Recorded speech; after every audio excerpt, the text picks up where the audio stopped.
Affiliate revenue గురించి చెప్పండి, ఎప్పుడు యాడ్ అవుతుంది మనం ట్యాగ్ చేసే ప్రొడక్ట్స్కి అనేసి అడుగుతున్నారు.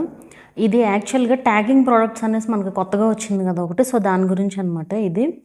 సో ఇదేంటంటే మనకి ఎఫిలియేట్ అనేది ఎప్పుడైనా సరే, అది ఏ ఎఫిలియేట్ అయినా సరే, అమెజాన్ ఎఫిలియేట్ అవనివ్వండి, ఏ ఎఫిలియేట్ ప్రోగ్రామ్ అయినా సరే, ఇప్పుడు మనకి యూట్యూబ్లోనే వచ్చింది కదా డైరెక్ట్గా, వేటికి కూడా మనకి రెవెన్యూ అనేది ఇమీడియట్గా యాడ్ అవ్వదు. యూట్యూబ్ సంగతి చెప్తాను.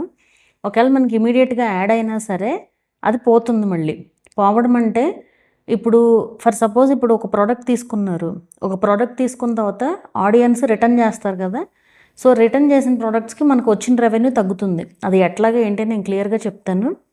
సో అసలు ఈ ప్రోడక్ట్స్ కొంతమంది ట్యాగ్ చేయడానికి రావట్లేదు, మేము ఇచ్చే ప్రోడక్ట్స్ ఏది కూడా యాడ్ చేయడానికి రావట్లేదు అనేసి అడుగుతున్నారు. సో నేను మనకి రాని ప్రోడక్ట్స్ని కూడా ఎలా యాడ్ చేయొచ్చు అనేది చూపిస్తాను.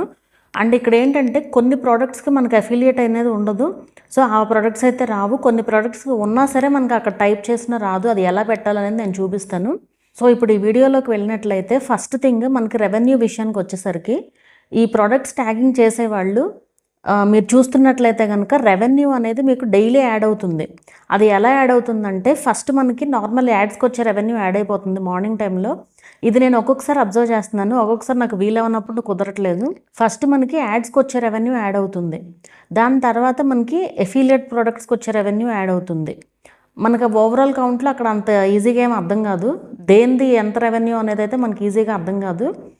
సో మనకి నార్మల్గా రెండు కలిపే మనం చూసేసుకోవచ్చు. ఇంకా అయితే ఇక్కడ ఇప్పుడు ఫర్ సపోజ్ మనకి టైమింగ్స్ ప్రకారం యాడ్ అవుతుంది అనమాట. రెవెన్యూ అనేది టైమింగ్ ప్రకారం యాడ్ అవుతుంది. అంటే ఈరోజు మధ్యాహ్నం 2:30 నుంచి రేపు మధ్యాహ్నం 2:30 వరకు వచ్చే యాడ్స్కి రెవెన్యూ ఎల్లుండి మార్నింగ్ యాడ్ అవుతుంది. సో అదేవిధంగా ప్రోడక్ట్స్ కూడా ఆ టైం ప్రకారమే యాడ్ అవుతాయి అన్నమాట మనకి. సో యాడ్ అయితే ఒకవేళ తీసుకుంటే కనుక అమౌంట్ యాడ్ అయిపోతుంది. ఎవరన్నా రిటర్న్ చేశారనుకోండి ప్రోడక్ట్స్, సో మనకు ఆ ఎఫిలియేట్ రెవెన్యూ దగ్గర కూడా మనకి మైనస్ అని కూడా చూపిస్తుంది అక్కడ. సో అవేంటంటే రిటర్న్ చేసిన ప్రోడక్ట్స్ అనమాట. సో అది మనకి మైనస్, రెవెన్యూలో నుంచి మైనస్ అవుతూ ఉంటుంది. సో ఎప్పటికప్పుడు యాడ్ అవుతుంది, ఒకవేళ ఎవరన్నా రిటర్న్ చేస్తే మైనస్ అవుతుంది అనమాట. ఇది రెవెన్యూ విషయానికి వచ్చేసరికి మనకి ఎగ్జాక్ట్ రెవెన్యూ ఆ ప్రోడక్ట్కి ఎప్పుడు తెలుస్తుంది అంటే 60 days to 90 days తర్వాత అయితే తెలుస్తుంది అనమాట. అంటే మినిమం 2 months అనుకోండి. ఇంకా రిటర్న్ ఇవన్నీ అయిపోగా వాళ్ళకి మొత్తం అనలిటిక్స్ని బట్టి మనకు రెవెన్యూ అనేది రావడం అయితే జరుగుతుంది. సో ఈ అప్డేట్ కూడా అదే ఇట్లాంటిది కూడా ఎందుకు అంటే, చాలామంది తెలివైన వాళ్ళు ఉంటారు కదా, ప్రోడక్ట్స్లో లింక్స్ ఇచ్చుకుని దాని నుంచి బై చేసి మళ్ళీ రిటర్న్ చేస్తూ ఉంటారు కదా. సో రిటర్న్ చేస్తే రెవెన్యూ అనేది పోతుంది అనమాట.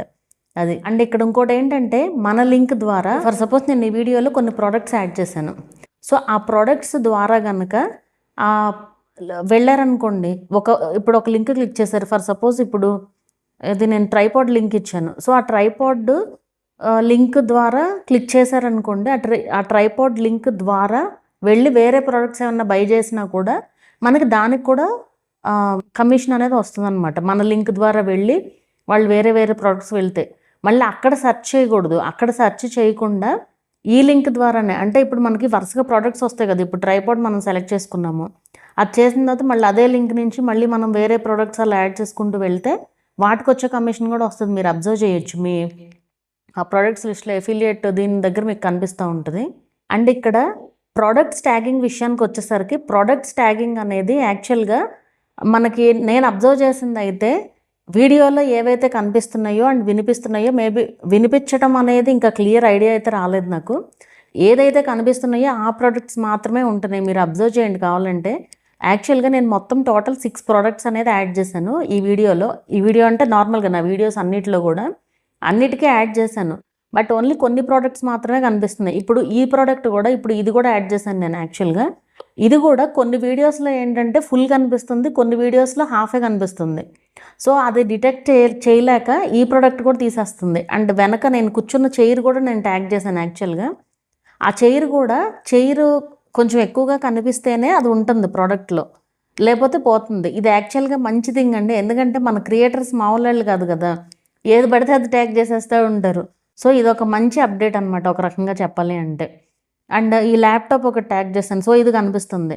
సో ఇది మేబీ ఏఐ ద్వారా చేయనివ్వండి, ఎట్లా అయినా చేయనివ్వండి, మంచిగా డిటెక్ట్ చేసి వీడియోస్లో ఏవైతే కనిపిస్తున్నాయో అవే మిగులుతున్నాయి. అండ్ ఈ మైక్ లింక్ ఒకటి కనిపిస్తుంది, అండ్ ఇయర్ రింగ్స్ లింక్ కూడా కనిపిస్తుంది. సో అదనమాట. సో అట్లా మనం లింక్స్ అనేవి అదే ప్రోడక్ట్ లింక్స్ అనేవి మనం వీడియోలో ఏదైతే చూపించామో అవి మాత్రమే ఇవ్వాలి. అది అంతేగాని వీడియోలో కనిపించేవే కానీ సంబంధం లేని ప్రోడక్ట్స్ అయితే యాడ్ చేయకూడదు అనమాట. సంబంధం లేని ప్రోడక్ట్స్ యాడ్ చేస్తే కనుక యాక్చువల్గా యూట్యూబ్ ఏం చెప్తుందంటే అసలు ప్రోడక్ట్స్ ఫీచరే తీసేస్తామని కూడా చెప్తుందనమాట. అయినా అంత ఈజీగా ఏం తీసేయదు, కాకపోతే మరీ అసలు బీభత్సమైన పిచ్ ప్రోడక్ట్స్ ఏమన్నా యాడ్ చేస్తే అప్పుడేమన్నా ఎఫెక్ట్ పడవచ్చు కానీ ఛానల్ పైన. నార్మల్గా మీరు యాడ్ చేసినా సరే పోతాయి అవి ప్రోడక్ట్స్ కనిపించకుండా, అంతే తప్ప వేరేగా అయితే ఏ ప్రాబ్లము ఉండదు. అండ్ అలాగే ఈ ప్రొడక్ట్స్ ట్యాగింగ్ అనేది ప్రొడక్ట్స్ ఒక్కొక్కసారి కనిపించట్లేదు అనేసి చాలామంది అడుగుతున్నారు. సో నేను అది ఎలా ట్యాగ్ చేయొచ్చు అంటే ఇప్పుడు ఒక్కొక్కసారి మనకి ఫర్ సపోజ్ నేను చూపిస్తాను, మీకు చూపిస్తే అర్థమవుతుంది ఈజీగా. సో ఫర్ సపోజ్ నేను ఇక్కడ ప్రోడక్ట్స్ అయితే యాడ్ చేయాలనుకుంటున్నాను. మనకి ప్రోడక్ట్స్ ట్యాగింగ్ అనేది ఇక్కడే కదా. సో నేను ఈ వీడియోకి యాక్చువల్గా రింగ్ లైట్ అది కూడా ట్యాగ్ చేశాను. సో కనిపించేవి మాత్రమే కనిపిస్తున్నాయి అనమాట ఇక్కడ. సో ఇక్కడ మనకి ఒక్కొక్కసారి మనం ఎగ్జాక్ట్గా యూజ్ చేసిన ప్రోడక్ట్స్ రాకపోవచ్చు. ఫర్ సపోజ్ నేను డిజిటెక్ రింగ్ లైట్ అనేసి ఇస్తున్నాను. ఇది యాక్చువల్గా ఇది 18 ఇంచ్. మనకి ఏ ప్రోడక్ట్ కావాలంటే ఆ ప్రోడక్ట్ కొన్ని ఇక్కడైతే వచ్చినాయి కానీ బట్ కొన్నిసార్లు అయితే రావన్నమాట. సో ఆ రాని ప్రోడక్ట్స్ని ఎలా యాడ్ చేయాలనేది చూపిస్తాను. సో ఇప్పుడు ఇది తీసేసి ఇక్కడ ఫ్లిప్కార్ట్ వెబ్సైట్లోకి వెళ్ళండి. ఫ్లిప్కార్టో లేదంటే ఇంకోటి మింత్రా ఉంది కదా. సో ఏదైనా డ్రెస్ లింక్స్ అయినా ఏవైనా సరే మీరు ఆ వెబ్సైట్స్లోకి ఎంటర్ అవ్వచ్చు. ఆ వెబ్సైట్స్లోకి ఎంటర్ అయ్యి ఎలా చేయాలో చూపిస్తాను ఇప్పుడు. సో ఫర్ సపోజ్ ఒక ట్రైపాడ్ లింక్ అయితే ఇచ్చి చూద్దాము. ఫర్ సపోజ్ ఈ లింక్ ఇస్తున్నాను. సో ఇది ఇక్కడ మనకి ఈ పైన యూఆర్ఎల్ ఉంది చూసారా, ఈ యూఆర్ఎల్లో p/ వరకు తీసుకుంటే సరిపోతుంది మనకి. సో p/ ఈ చివర ఇదంతా అవసరం లేదు, జస్ట్ ఇది తీసుకుని ఇక్కడ పేస్ట్ చేయండి. పేస్ట్ చేసి ఎంటర్ చేశారంటే కనుక ఆ ప్రోడక్ట్ లింక్ అయితే ఇక్కడ వస్తుందన్నమాట. సో ఇక్కడ చూసారు నేను ఆల్రెడీ లింక్ ఇచ్చాను కాబట్టి టిక్ మార్క్ వచ్చింది, లేదంటే మీకైతే ప్లస్ వస్తుంది అనమాట. సో ఇట్లా ప్రోడక్ట్స్ని అయితే మనకి ఒకవేళ ఇక్కడ సెర్చ్ చేసినప్పుడు రాకపోయినా ఫ్లిప్కార్ట్ నుంచి కూడా తీసుకొచ్చి అయితే యాడ్ చేసుకోవచ్చు. సో ఇది మీరు క్రోమ్లో డెస్క్టాప్ సైట్లో పెట్టి అయితే చేయాల్సి ఉంటుంది. అండ్ ఇలా చేసినా కూడా ప్రోడక్ట్ లింక్స్ రాలేదనుకోండి, దానికి అఫిలియేట్ లేదు అనేసి అర్థం అనమాట. సో అది అండ్ కొన్నిటికి అసలు రాదు. మీరు మింత్రా, ఫ్లిప్కార్ట్ ఏదైనా సరే మీరు ఇలా లింక్స్ అయితే కాపీ చేసుకుని ఇక్కడ పేస్ట్ చేసుకోవచ్చు ఒకవేళ మీకు సెర్చ్ చేసినా కూడా రాకపోతే. సో ఇదండి అఫిలియేట్ దీని గురించి మనకి ప్రోడక్ట్ ట్యాగింగ్ గురించి. ఈ వీడియో ఎలా అనిపించింది అనేది నాకు కింద కామెంట్ చేయండి. వీడియోని వస్తే లైక్ చేయండి, అలాగే ఛానల్ని కూడా సబ్స్క్రైబ్ చేసుకోండి. మరొక మంచి వీడియోతో మళ్ళీ కలుద్దాము.